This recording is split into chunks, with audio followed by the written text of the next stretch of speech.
Long years ago, we made a tryst with destiny, and now the time comes when we shall redeem our pledge, not wholly or in full measure, but very substantially. 15 अगस्त 1947 एक तारीख जो हर भारतीय के दिल में गहरी छाप छोड़ती है। लेकिन दोस्तों, ये आज़ादी हमें एक साल में नहीं मिली। इसको पाने के लिए हमें बहुत ही सालों का संघर्ष करना पड़ा। आज हम चलेंगे समय में थोड़ा पीछे। 1857 से लेकर 1947 तक भारत के स्वतंत्रता संघर्ष के हर मोड़ पर, जहां मंगल पांडे ने गोली खाई और रानी लक्ष्मीबाई ने तलवार उठाई। तो सबसे पहले शुरू करते हैं ब्रिटिश ईस्ट इंडिया कंपनी से। ब्रिटिश ईस्ट इंडिया कंपनी ने 1757 के पलासी के बाद अपना राज्य भारत में जमा लिया। 1857 तक उन्होंने भारत के हर प्रदेश पर अपना प्रभाव बना लिया था, लेकिन उन्होंने कुछ ऐसे कदम उठाए जिन्होंने लोगों का धर्म और इज्जत दोनों छीन कर रख दिया। एक नए कार्ट्रिज की अफवाह, जिसमें घी और सुअर गाय की चर्बी लगी थी, इस अफवाह ने सेना में भी बिजली की तरह आग लगा दी और फिर मीरठ कैंटोनमेंट के एक सिपाही ने बगावत कर दी, जिनका नाम था मंगल पांडे। 29 मार्च 1857 को मंगल पांडे जी ने अपने अफसर पर गोली चला दी। यह था भारत का पहला क्रांति का बीज। इसके बाद दिल्ली, कानपुर, झांसी, लखनऊ, ग्वालियर में आग फैल गई। रानी लक्ष्मीबाई ने झांसी से कहा, मैं अपनी झांसी नहीं दूंगी, और तात्या टोपे ने उनके साथ मिलकर ब्रिटिश फौज को 10 बार चकनाचूर कर दिया। लेकिन 1858 तक ब्रिटिश ने फिर से कंट्रोल ले लिया। लक्ष्मीबाई शहीद हो गई, मंगल पांडे को भी फांसी दे दी गई और तात्या टोपे को भी धोखा देकर मार दिया गया। लेकिन इनका खून बेकार नहीं गया। 1857 ने एक नई सोच दी, अंग्रेजों के खिलाफ एकजुट भारत। रिवॉल्ट के बाद क्वीन विक्टोरिया ने 1858 में भारत को अपनी एम्पायर का हिस्सा बना लिया। उन्होंने स्ट्रैटेजी बनाई, डिवाइड एंड रूल। 1885 में बॉम्बे में इंडियन नेशनल कांग्रेस बनी। एलन ऑक्टेवियन ह्यूम ने इसे शुरू किया, लेकिन जल्दी ही भारत ने प्रमुख नेता जैसे दादा भाई नौरोजी और सुरेंद्र नाथ बनर्जी और गोपाल कृष्ण गोखले जी कांग्रेस के नेता बने। शुरुआत में कांग्रेस का उद्देश्य था ब्रिटिश से न्याय और सुधार की मांग करना, लेकिन धीरे धीरे ये एक राजनीतिक आंदोलन बन गया। 1905 में लॉर्ड कर्जन ने बंगाल को तोड़ दिया। एक तरफ हिंदू मेजॉरिटी बंगाल, दूसरी तरफ मुस्लिम मेजॉरिटी ईस्ट बंगाल। यही था डिवाइड एंड रूल का असली रूप। देश भर में वंदे मातरम के नारे गूंजने लगे। लोकमान्य बाल गंगाधर तिलक, लाला लाजपत राय और बिपिन चंद्र पाल, लाल, बाल और पाल, इन दोनों को ही कहा जाता था, जिन्होंने कहा, स्वराज्य हमारा जन्मसिद्ध अधिकार है और जन्मसिद्ध अधिकार रहेगा। स्वदेशी आंदोलन शुरू हुआ। ब्रिटिश कपड़ों को जला दिया गया और देसी उद्योगों को बढ़ावा मिला। 1915 में मोहनदास करमचंद गांधी साउथ अफ्रीका से भारत आए। उन्होंने सत्याग्रह और अहिंसा का मंत्र दिया।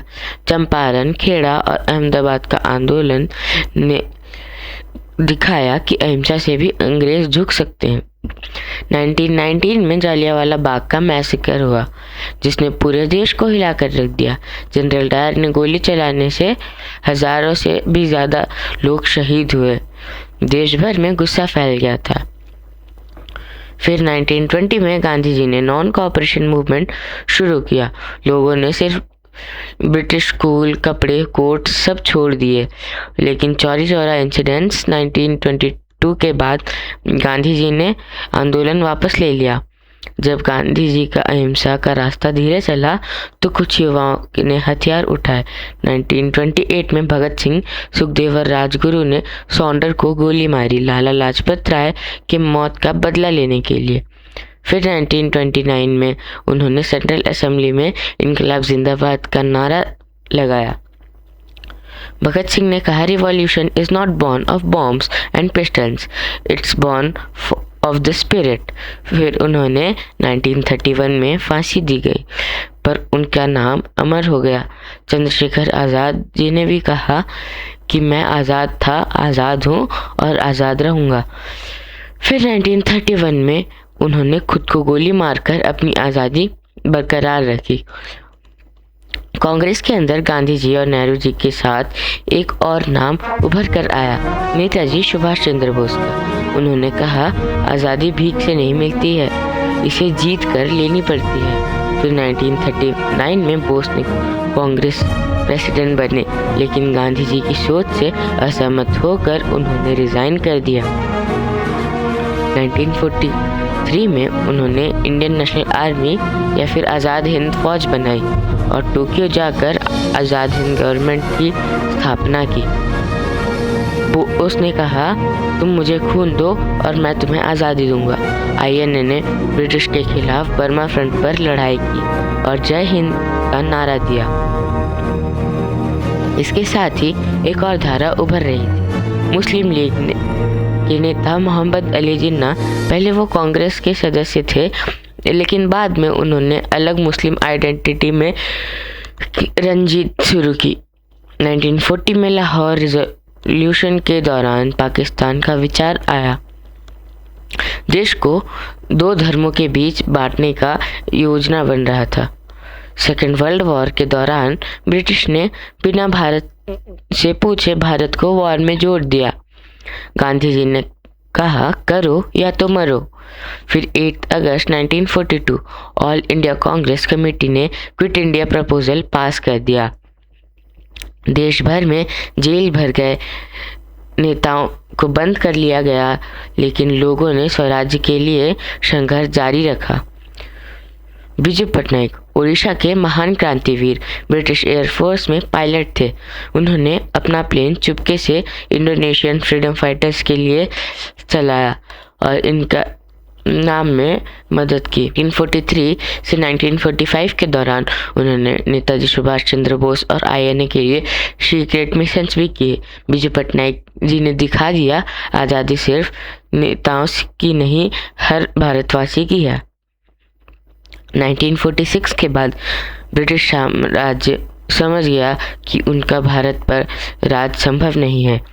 एक इंटरिम गवर्नमेंट बनी, जवाहरलाल नेहरू उसके प्रधान बने, लेकिन देश दो टुकड़ों में बट गया था, भारत और पाकिस्तान।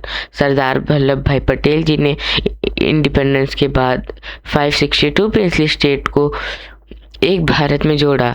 हैदराबाद, जूनागढ़, कश्मीर जैसे राज्यों को भी भारत में शामिल कर लिया गया।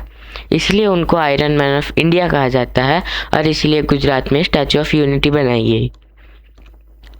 माउंटबेटन ने एक प्लान बनाया।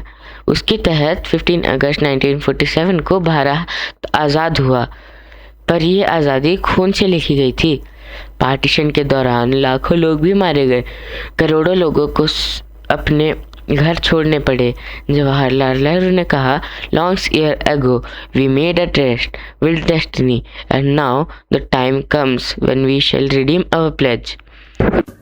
Long years ago, we made a tryst with destiny, and now the time comes when we shall redeem our pledge, not wholly or in full measure, but very substantially.